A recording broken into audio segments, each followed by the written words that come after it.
Tout laisse penser que 2024 sera une année exceptionnelle. On a profité des derniers mois pour apprendre de nos erreurs, pour accumuler, pour faire nos recherches, ce qui fait qu'aujourd'hui on est prêt pour récolter le fruit de notre travail. 2022 a été une année très compliquée. 2023, une année difficile, mais très enrichissante. Mais on a survécu et on a acquis un avantage considérable grâce à tout ce qu'on a appris. Parce que n'oubliez pas que l'apprentissage se fait sur les marchés. Et si toi tu découvres les crypto-monnaies aujourd'hui, eh ben sache qu'il n'est pas trop tard pour te préparer à ce qui va nous arriver. Et si toi tu découvres ma chaîne, le premier conseil que je puisse te donner, c'est 1. De t'abonner et de 2. De rejoindre mon canal Telegram. Pourquoi? Parce qu'ici sur la chaîne, je diffuse au minimum 3 vidéos par semaine. Je parle actu, stratégie, pépites crypto, je te fais des tutos. Alors abonne-toi, tu seras pas seul, on est presque 50 000. Et sur mon canal Telegram, pareil, des actualités, mais ça va un petit peu plus vite et il y a aussi des vidéos exclusives, mes positions. Voilà, l'inscription est en plus gratuite sous condition et lien est en description. Alors aujourd'hui, je vais vous parler de mes attentes pour 2024 et de ce qui se profile dans le monde des crypto-monnaies. Je vais commencer par des généralités pour ensuite rentrer un petit peu plus dans le détail. Alors 2023 a commencé avec une série d'événements négatifs. On a eu l'augmentation des taux d'intérêt, on a eu l'inflation, les conflits internationaux et tout un tas d'autres problèmes. Mais l'impression, je sais pas pour vous, mais l'impression que 2024 soit bien parti pour être différent. Plusieurs catalyseurs à connaître. Il y a déjà la réduction des taux d'intérêt aux États-Unis, peut-être mars, mais plus probable autour du mois de mai. Qu'est-ce qui se passe lorsque les taux baissent? Le rendement des obligations devient moins attractif et les actions redeviennent plus sexy, plus attrayante, ce qui pourrait injecter des milliards de dollars sur le marché, à la fois sur le marché traditionnel et bien sûr sur celui des crypto-monnaies. Puis il y a les élections présidentielles qui arrivent aux États-Unis et historiquement, elles sont accompagnées de politiques expansionnistes accommodantes, on va dire accommodantes, visant à gagner des votes, très similaires à ce qui s'est passé en Argentine lors des récentes élections présidentielles. Bizarrement, les candidats deviennent tous très généreux et cette injection de capital se reflète dans la consommation et les investissements. Parmi les candidats, il y a la possibilité que Donald Trump soit réélu et malgré son manque de soutien aux crypto-monnaies, même si le paradoxe, même s'il s'en sert pour proposer des NFT, ces politiques aident les marchés. Autre chose qu'il faut savoir, il y a aussi l'intelligence artificielle qui peut être un autre catalyseur et qui pourrait avoir le même impact que l'arrivée d'Internet à son époque. Et aussi, il y a les ETF, tu le sais très bien, qui permettront de faire rentrer des milliards et des milliards de dollars sur le marché. Et enfin, il y a l'halving du Bitcoin, le catalyseur par excellence de ces 15 années d'histoire. Chaque fois qu'un halving se produit, le Bitcoin connaît une augmentation les mois suivants. Et on n'a pas uniquement ces catalyseurs d'un point de vue fondamental. On peut également se plonger dans les blockchains. Par exemple, si les hausses de prix sont accompagnées d'utilisation et de fondamentaux solides, on peut également constater que la TVL, la valeur totale bloquée dans la DeFi, a presque doublé, passant de 45 milliards à 89 milliards de dollars. Autre chiffre, en 2022, le volume des échanges décentralisés a atteint son plus bas niveau depuis plusieurs années, avec un volume de 8 milliards de dollars par semaine. Et au cours des dernières semaines de l'année, il a quadruplé pour atteindre plus de 33 milliards par semaine. Autre chiffre, le nombre d'adresses blockchain actives quotidiennement est passé d'environ 4 millions au début de l'année 2023 à plus de 8 millions par jour à la fin de l'année. Maintenant, je te donne ces chiffres, mais il faut les interpréter. Alors, comment on va les interpréter?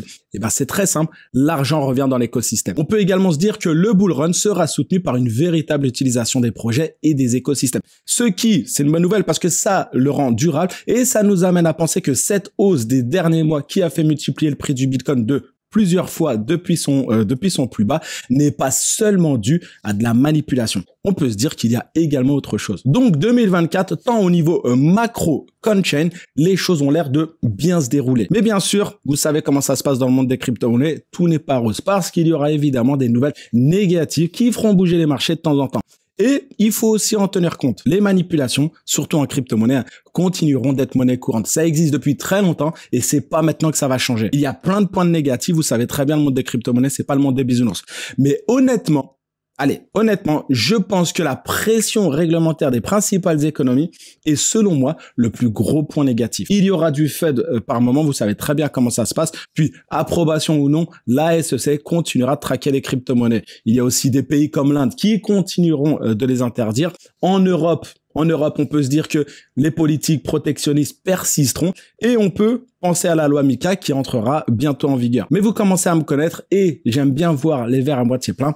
Alors, je pense quand même que le Bitcoin dépassera son précédent record historique et que nous verrons un rallye parabolique, probablement le plus grand jamais vu jusqu'à présent. Mais ce qu'il faut savoir, c'est que malgré une telle hausse, aucun marché, je dis bien aucun marché, ne monte en ligne droite. Par exemple, j'en ai déjà parlé dans de précédentes vidéos, on ne peut pas ignorer que dans tous les cycles, le Bitcoin a connu une forte baisse précédant le halving. Aussi, il y a l'approbation imminente des ETF qui pourrait être un événement type Sell the News. L'argument, je vous l'ai déjà présenté, mais l'argument avancé est que ces derniers mois, les institutions financières et les petits investisseurs, c'est-à-dire les gens ordinaires, ont acheté du Bitcoin en anticipant l'approbation des ETF. Mais du coup, la majorité de ceux qui voulaient acheter du Bitcoin l'ont déjà fait, ce qui signifie qu'il y a de moins en moins de personnes désireuses d'acheter. Puis aussi, il y a aussi les gros investisseurs qui pourraient profiter de la hausse provoquée par tous ceux qui ont acheté ces derniers mois pour vendre leur Bitcoin. Ce qui pourrait, derrière, entraîner une correction. C'est ce qu'on appelle le Sell the News. Mais ce qu'il faut retenir, ce que j'ai envie de retenir, c'est qu'au troisième et au dernier trimestre 2024, tout sera prêt pour une montée en flèche et un pic de hausse sans précédent. Évidemment, je suis pas naïf, il n'y a là que des hypothèses. Elles peuvent se réaliser, elles peuvent ne pas se réaliser ou se produire de manière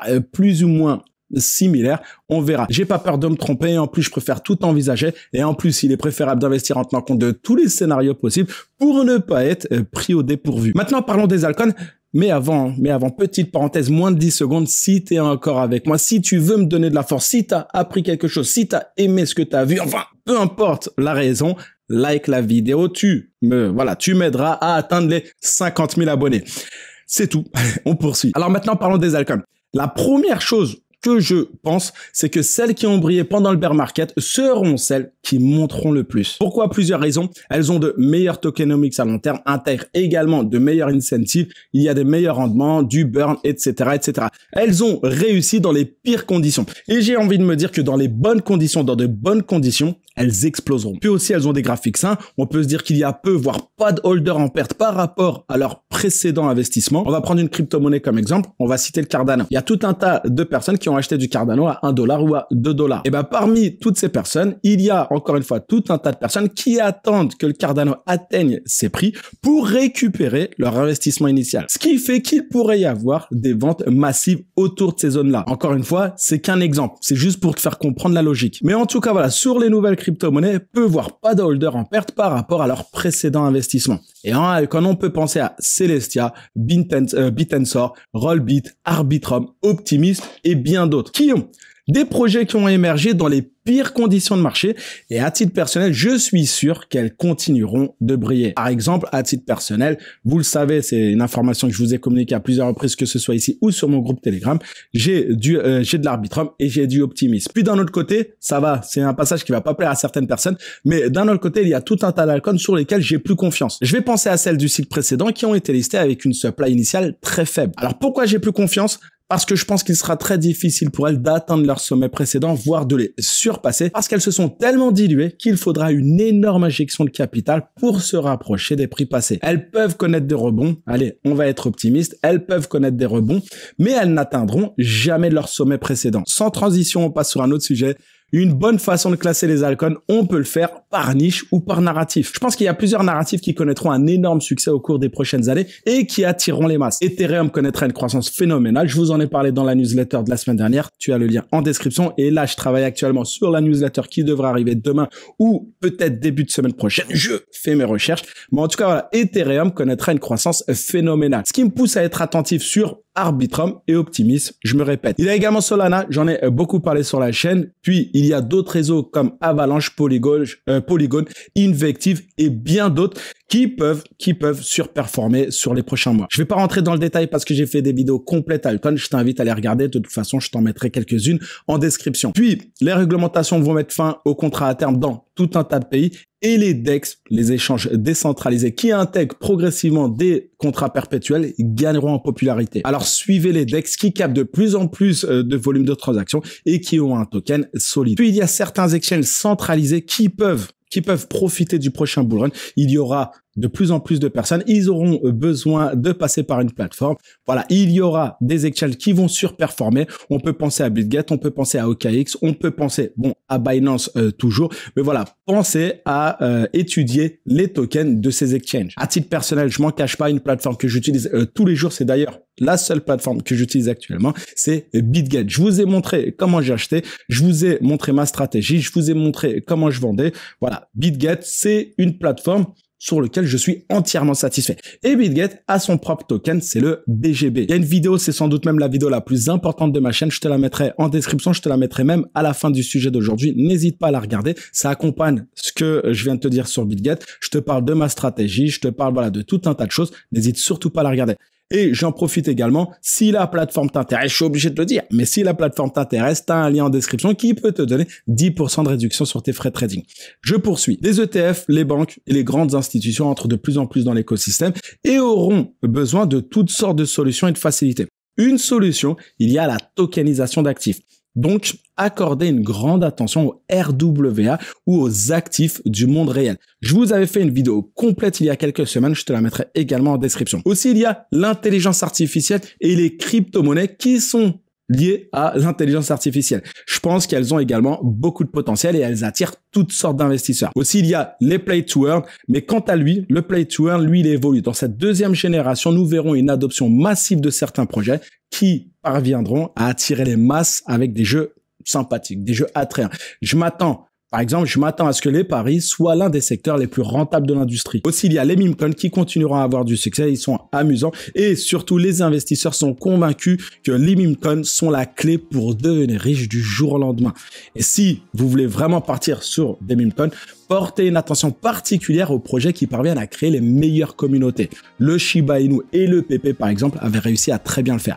Et enfin, un petit point sur les NFT, je pense qu'ils reviendront à la mode une fois que les capitaux se déplaceront hors des crypto-monnaies. Alors voilà pourquoi l'année 2024 sera très intéressante. Si tu es encore avec moi, laisse-moi le commentaire 2024, je saurai que tu as vu la vidéo jusqu'au bout. Je t'invite à poursuivre avec cette vidéo, ma stratégie. Clique dessus, elle est super importante. Comme je t'ai dit, c'est la vidéo la plus importante de la chaîne.